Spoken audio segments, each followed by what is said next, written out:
La pandemia es el hecho más dramático de la historia argentina, por la cantidad de muertes, porque sabemos que sufrieron, porque se fueron en soledad.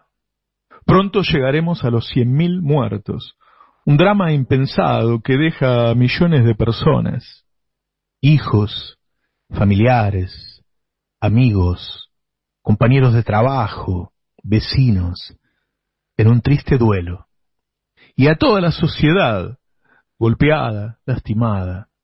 Es el episodio más triste que vivimos como pueblo, y hablamos de un pueblo que ha sufrido mucho. El virus mató hasta ahora a 86.000 argentinos. La mayoría de ellos se fueron sin un abrazo, sin una palabra, ni una despedida.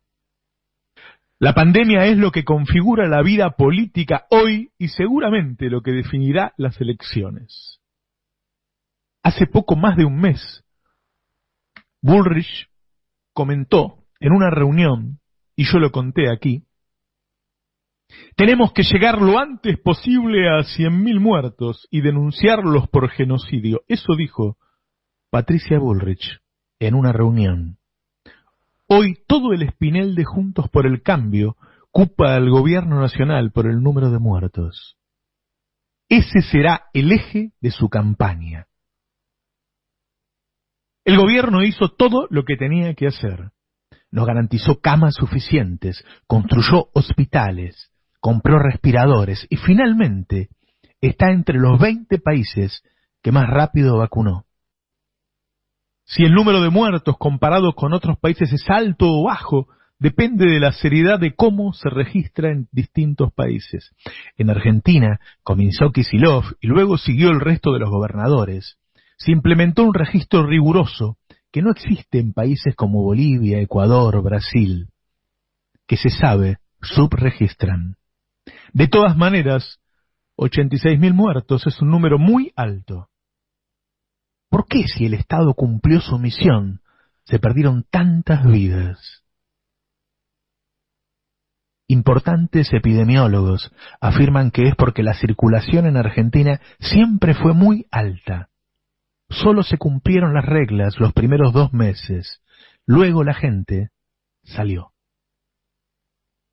En Italia, España, Inglaterra y tantos países, las cuarentenas se cumplieron. Y no fueron más cortas, ¿eh? Eso es mentira. Eso no es cierto. Si vos ibas ahora nomás, hace 2 meses a Italia, no se veía un alma luego de las 19 horas. En Londres estuvieron meses sin asomarse a la calle. En Chile se llegó a prohibir hasta el delivery, si no era de comida. ¿Dónde estuvo la diferencia? No hubo en Europa ni un solo medio, ni un solo opositor que llamara dictadura a sus gobiernos.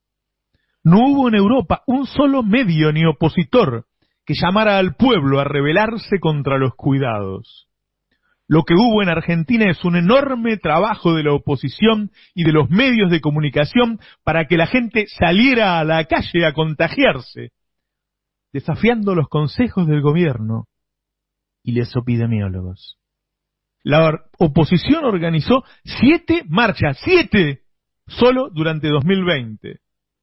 Contra los médicos cubanos, contra la estización de Vicentín, contra la infectadura, contra la cuarentena más larga del mundo, dijeron, contra las clases virtuales. Buscó que el pueblo se rebelara contra los cuidados, y buena parte del pueblo se rebeló. Recuerdo bien a la Nata diciendo, a mí nadie me va a prohibir salir. Recuerdo a Novarecio diciendo que él saldría igual. Recuerdo a Berenstein diciendo que Alberto no tenía autoridad moral para pedirle que se quedara en su casa, a Cristina Pérez desafiante, a tantos otros. No querían salir ellos, no. Lo que querían era que salieras vos. Demonizaron a los infectólogos.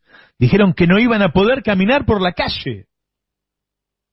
Pedro Kant nos dijo desde el primer día, el virus no te busca a vos, vos buscas al virus.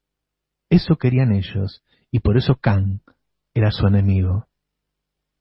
No fue solo el resultado de los contagios que sucedían en las marchas, era el resultado posterior de rebeldía entre los que miraban las marchas por TV. En Europa pasaron meses sin salir de sus casas. Acá hacían campañas para que salgan a correr los runners, para que abran los bares, para que abran los restaurantes, para que haya clases. Qué linda noche para tomarse una cervecita, dijo María Laura Santillán, cuando la muerte arrasaba a la capital. Lo vimos al hijo de Leuco festejar el primer día de 10.000 contagios. Buscaban los contagios y lo festejaban cuando lo lograban. La estrategia de la derecha fue generar muchos muertos para luego echarle la culpa al gobierno. El 30 de mayo de 2020, 2 meses después de comenzada la pandemia, hicieron la primera marcha. Solo habían pasado 2 meses desde que se desató la pandemia. Ahí estaban Bullrich, Brandoni, Iglesias y tantos otros. Por una cuarentena inteligente, libertad para trabajar y movilizarse y en repudio al Estado totalitario, decía la invitación que circulaba por las redes de Juntos por el Cambio. Desde la tele la promocionaban Leuco, Viale, Todo TN, la llamaban la caravana de la infectadura. Ese día hubo 8 muertos y 800 personas infectadas. Ya llevábamos la cuenta de 528 muertes y 16.000 contagios. El 20 de junio salieron de nuevo. El banderazo le llamaron. El presidente pidió en una radio que por favor se quedaran en sus casas. Nuevamente los dirigentes de Juntos por el Cambio, los periodistas del Grupo Clarín, del Grupo La Nación, de Telefe, de América y tantos otros sacaron a la gente a la calle. Por Vicentín, dijeron. Ese día hubo 31 fallecidos y 2.060 casos. En total, contábamos en Argentina ese día, 979 fallecidos y 39.500 contagios. Y llegó el 9 de julio y leíamos: con epicentro en el Obelisco y réplicas en más de 70 localidades del país, una multitud de personas encabezó ayer un banderazo por la libertad. Eso decía La Nación. Y seguía: marcharon en rechazo de las medidas oficiales vinculados a la cuarentena por el coronavirus, la intervención de Vicentín, la excarcelación de Lázaro Báez y en defensa de la libertad de expresión. Por todo eso marcharon. Mirá vos. Ya íbamos por 1.720 fallecidos y 90.000 contagiados. Y llegó el 17 de agosto y el radical Luis Brandoni fue una de las voces de la convocatoria de ese día. Y fue Patricia Bullrich, y esa vez dijo que iba como presidenta del PRO. Es una convocatoria en favor de la Constitución y el respeto de la libertad, decían los medios. Ya había subido el número de muertos. Ya teníamos 4.568 ese día y casi 300.000 contagiados. Ese día hubo 111 muertos. Ya aparecían los números altos. Desde TN llamaron a la desobediencia civil. Escúchalos. Que a veces parece haberse enamorado de la agenda de la cuarentena. Infectadura. Se acaba la dictadura de los médicos, digamos, la dicta blanda. Y yo creo que hubo un enamoramiento de la cuarentena. Los efectos en la economía son letales. Infectadura, que la habíamos puesto recién ahí en el graph. Infectólogos, no sé, y dictadura. Tenemos el récord de cuarentena del mundo. Yo creo que están espantados de que se termine la cuarentena. Porque el presidente está cómodo con este presente. Con 3 meses más de cuarentena, somos Venezuela en 3 meses. El lunes la marcha va a ser tremenda. Y va a ser por el cansancio de la gente y la angustia de la gente. No digamos que no hay restricción de libertades. Si no puedo salir sin un permiso, ¿cómo no va a haber restricción de libertades? La gente sale, tiene permiso de circulación, sale y se manifiesta. Salió y pone una bandera en el auto. ¿Cuál es el problema? Que no tenían barbijo, que estaban abajo esta del búsqueda auto. Que están haciendo. Voy a tomar un poquito de mi CDS. Oxigena la sangre, viene divino. 10.000 es el número que se está evaluando para la próxima semana. Claro, pero Argentina tiene la cuarentena más larga del mundo, ministro. Yo promuevo algo que es perfectamente democrático: la desobediencia civil.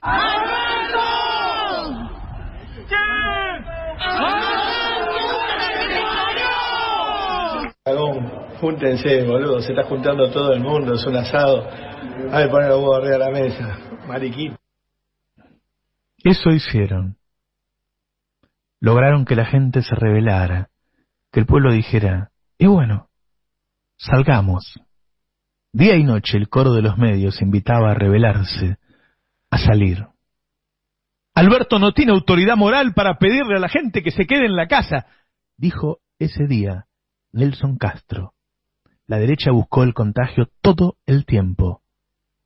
Pero no fue solo eso. Cuando aparecieron las vacunas, la derecha organizó un movimiento antivacunas que llevó a que muchos no se inscribieran para vacunarse hasta que salió el informe de The Lancet. Carolina Amoroso en TN dijo que la vacuna rusa podía matarte.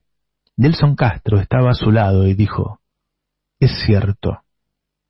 Kicillof contó que al abrir la inscripción se anotaron 1 millón de personas y que después no avanzó más. La gente no se inscribía. Solo lo hizo cuando lo aprobó The Lancet y los medios empezaron a aflojar el discurso antivacunas.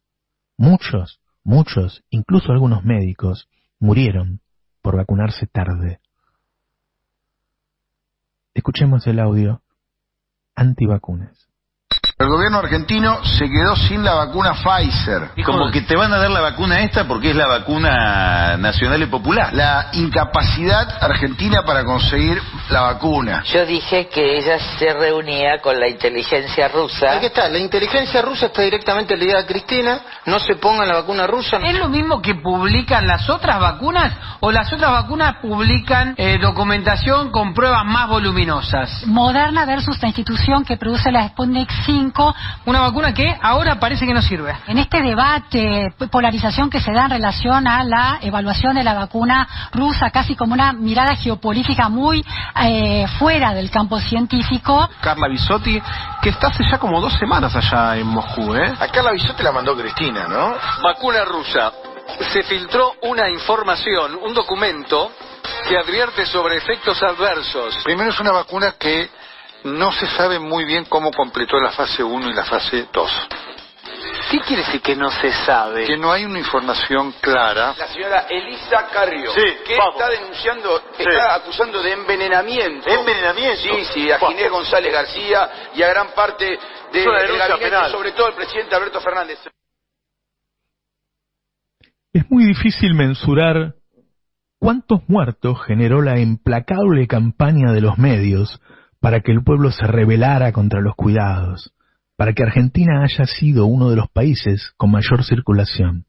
No puedo decir a cuántos mató la derecha, pero puedo dar un ejemplo claro y concreto para que reflexionemos todos. En Formosa, entre el 19 de marzo de 2020, que empezó la pandemia, y el 7 de marzo de 2021, un año después, día en que Bullrich y TN organizaron la primera marcha, hubo un solo muerto por COVID. Repito, desde que empezó la pandemia hasta el día que Bullrich y TN organizaron la marcha más grande que se haya hecho en la historia de Formosa, hubo un solo muerto en Formosa. ¡Un solo muerto! Eso había logrado el gobierno de Formosa. Un solo muerto. Y entonces llegaron ellos. TN y Juntos por el Cambio organizaron la marcha más grande de la historia de la provincia. 2 meses después, Formosa llegó a los 500 muertos. La derecha mató a 499 formoseños en 60 días. Hoy va por 760 muertos. Una vez que se rompió el dique, una vez que la gente salió, una vez que la gente se rebeló, la gente murió. Escuchémoslos. La que está disfrazada paródicamente de presa es Patricia Bullrich, un poco, supone uno, queriendo contar la situación de fase 1 de la cuarentena, es que los pone presos, efectivamente. Uno escuchaba los testimonios, Nico, y era terrible, gente que no ve a sus parientes hace 8 meses, 10 meses, que no puede andar en bicicleta, no puede ir a la costanera. Claro, Clorinda está cerrada hace 180 días. A ver, se habla Infran, puede caer el gobierno. Hay un grito de libertad muy fuerte en Formosa. Recién pasamos por el centro que había una manifestación, se juntan todos los días. Mañana hay una muy grande de todos los comerciantes. Acá la educación en la ciudad de Formosa y en Clorinda aún no comenzó. Es una sociedad basada en el miedo y nosotros sabemos, ha habido una explosión de gente en las calles en la ciudad de Formosa, la marcha más grande de la historia de esta ciudad. Se está descubriendo qué hay detrás de Infran, qué hay detrás de este régimen, qué hay detrás de este sistema antirrepublicano o no republicano, de concentración del poder, de una sociedad con miedo. Usted plantea la intervención de Formosa y plantean que el presidente se pronuncie claramente sobre lo que está pasando. Vivís en un encierro total y absoluto. Lo que debería hacer Alberto Fernández es obligar al gobierno de Formosa a seguir, como todas las provincias, a que empiecen las clases. Eso no son centros de aislamiento para prevenir el COVID. Son centros de detención forzosa de un gobierno autoritario, como en otras provincias existe, a donde no existe libertad de prensa, a donde se hace lo que quiere el patrón. Eso hicieron en Formosa, así rompieron los cuidados, así rebelaron a la población, y así una provincia que había logrado cuidar la vida de los formoseños. Solo un muerto en un año de pandemia. Tuvo 500 muertos en 2 meses. No puedo mensurar cuánto de los 86.000 muertos que hubo en Argentina tienen que ver con ese discurso constante para que la gente se rebelara, saliera a la calle, y Argentina se convirtiera entonces en uno de los países de mayor circulación. Pero sí puedo sacar la cuenta muy clarita de a cuántos mató la derecha en Formosa. Claro, una vez que los mató, le echó la culpa a Alberto. Escuchémoslo.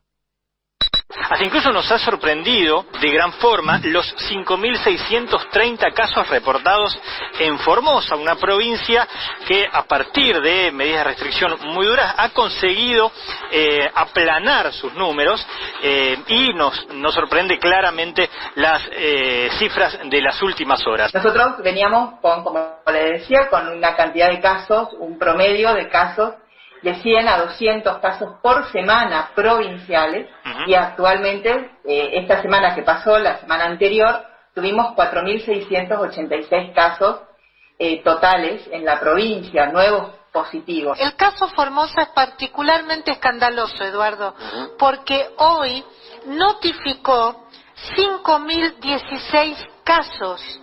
El lunes había notificado 5.630 casos. Esto es realmente escandaloso. O sea, en 48 horas, Formosa duplicó los casos de contagios de una pandemia que arrancó el 20 de marzo del año pasado en la Argentina. Es el peor manejo sanitario que hubo en toda la Argentina. Realmente es escandaloso. ¿Qué pasó con Formosa? Nuevamente Formosa corroboró hoy registrados 5.016 casos. Las autoridades sanitarias de esta provincia han confirmado la circulación de la cepa brasileña, la cepa de Manaos, en Formosa.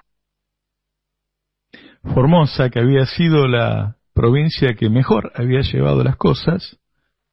Luego de eso, llegamos a que Silvia Mercado dijera que Formosa tuvo el peor manejo de la pandemia. Eso quieren hacer con Alberto, acusarlo de genocidio, culparlo por las muertes. Los mataron ellos. No sé cuántos, pero fueron ellos. La derecha carga con tanta muerte en nuestra historia. Juntos por el Cambio y los medios hegemónicos son enemigos del pueblo, tanto que no dudaron en convertirse en asesinos de argentinos para lograr su cometido. En la historia de siempre hay un partido que te cuida y te defiende, y otro que es capaz de matar y hasta de matarte por el poder. Desde Mariano Moreno, Dorrego, los bombardeos del 55, los desaparecidos de los 70 y tantos otros, siempre fue así. Esa es la elección que se viene. No es república o comunismo, como dicen ellos. Ni ellos son la república, ni nosotros somos el comunismo. Es mucho más que eso. ¿Es votar por la vida o votar por la muerte? Buenos días, esto es Navarro 2023. No dejes de suscribirte a Muy Politizado y activa la campanita para no perderte ninguna entrevista o editorial. Y de paso te contamos que podés aportar a este proyecto con una colaboración mensual. Entrá al link de la descripción y sé parte de la comunidad de aportantes.